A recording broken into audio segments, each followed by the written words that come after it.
क्या आप भी दीवार पे हैंड स्टैंड नहीं कर पाते हो? अगर आपको भी बैक हैंड स्प्रिंग या फिर फ्रंट हैंड स्प्रिंग सीखना है तो आपको पहले दीवार पे हैंड स्टैंड करना सीखना होगा, तभी आप कुछ बेसिक फ्लिप जैसे कार्टव्हील हुई ये भी आप तभी कर पाओगे। जब आप बेसिक फ्लिप सीख जाओगे तभी आप एडवांस फ्लिप की तरफ जा पाओगे। तो ये है जिम्नास्टिक सीरीज का पार्ट 2 जिसमें हम सीखने वाले हैं दीवार पर हैंड स्टैंड करना। तो हैंड स्टैंड प्रैक्टिस से पहले आपको करना है कलाई को स्ट्रेच इस तरीके से आगे से और फिर पीछे से। अगर आप ये एक्सरसाइज अच्छे से कर लेते हो तो आप हैंड स्टैंड में अपने हाथों को अच्छे से जमीन पे जमा पाओगे। सेकंड एक्सरसाइज में अपने कलाई को स्ट्रॉन्ग करने के लिए आपको इस एक्सरसाइज को करना है, क्योंकि आपका पूरा बॉडी वेट आपकी कलाई के ऊपर होता है, इसलिए आपकी कलाई स्ट्रॉन्ग होना बहुत जरूरी है। इस एक्सरसाइज में आपको इस तरीके से आगे जाना है पीछे जाना है, लेकिन आपको इस तरीके से बॉडी को ऊपर की तरफ नहीं उठाना है। बॉडी को सीधा रखिए और इस तरीके से आगे जाइए और फिर पीछे जाइए। इस एक्सरसाइज के बाद आपको करना है अपने पूरे हाथों को स्ट्रॉन्ग। इसके लिए बेस्ट एक्सरसाइज है पुशअप्स। लेकिन अगर आप पुशअप नहीं लगा पाते हो तो आपको ऐसे किसी दीवार के पास आ जाना है और अपने हाथों को दीवार पे रख के यहाँ पे पुशअप का प्रैक्टिस करना है। जितना ज़्यादा हो सके यहाँ पे ज़्यादा से ज़्यादा पुशअप का प्रैक्टिस करिए। जब यहाँ पे अच्छे से पुशअप होने लगे फिर आपको ज़मीन पे प्रैक्टिस करना है। अपने घुटनों को इस तरीके से फोल्ड करिए, अपने बैक को सीधा रखिए और इस तरीके से पुशअप प्रैक्टिस करिए। आपको कुछ दिनों तक ऐसे ही प्रैक्टिस करना है। जब आपके हाथों में थोड़ा स्ट्रेंथ आ जाए फिर आपने घुटनों को ऊपर उठा के इस तरीके से इस पुशअप को लगाने का ट्राई करना है। तो इस तरीके से आप पुशअप प्रैक्टिस करके अपने हाथों को स्ट्रॉन्ग कर सकते हैं, जिसके बाद आप हैंड स्टैंड इजीली कर पाओगे। हैंड स्टैंड करने के लिए आपके हाथों के साथ आपकी कोर भी स्ट्रॉन्ग होनी चाहिए। इसके लिए आपको इस तरीके से इस एक्सरसाइज को करना है और इसी के साथ एक और एक्सरसाइज कर सकते हैं जिसमें अपने पैरों को इस तरीके से अप एंड डाउन करना है। और हर एक एक्सरसाइज को उतना ही करें जितना आप कर सकते हो। धीरे धीरे प्रैक्टिस के साथ उसके रिपीटेशन को बढ़ाते जाइए। अपने कोर को स्ट्रॉन्ग करने के लिए आपको कुछ होल्डिंग एक्सरसाइज भी करना है। इसके लिए आप फर्स्ट एक्सरसाइज में अपने हाथों को और पैरों को इस तरीके से उठा के रख सकते हो और फिर अपने हाथों को पीछे की तरफ लेके जाना है और अपने पंजों को ऊपर की तरफ नहीं रखना है, ऐसे नीचे की तरफ खींच के रखना है।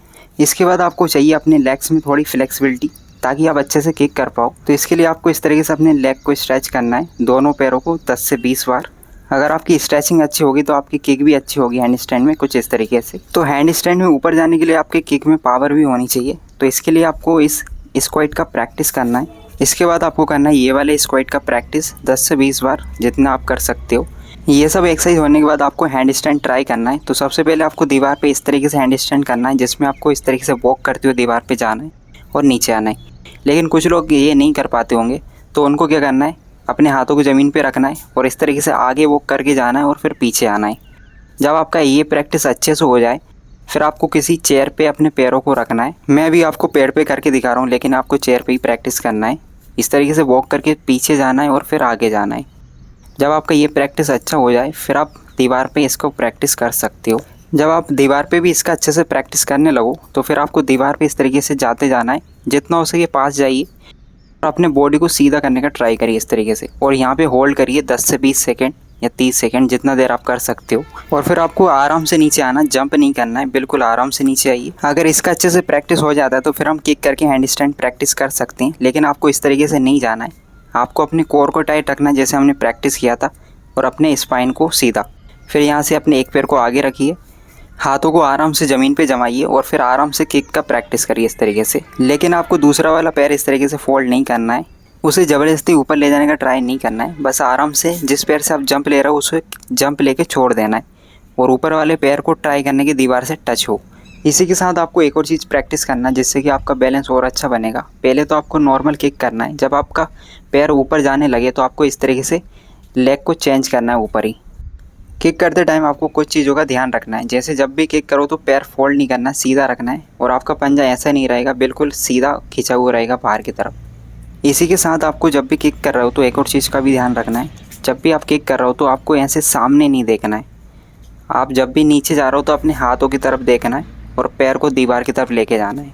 जब आपका पैर इस तरीके से दीवार पे टच होने लगे तो आपको कुछ टाइम तक ऐसे ही प्रैक्टिस करना है।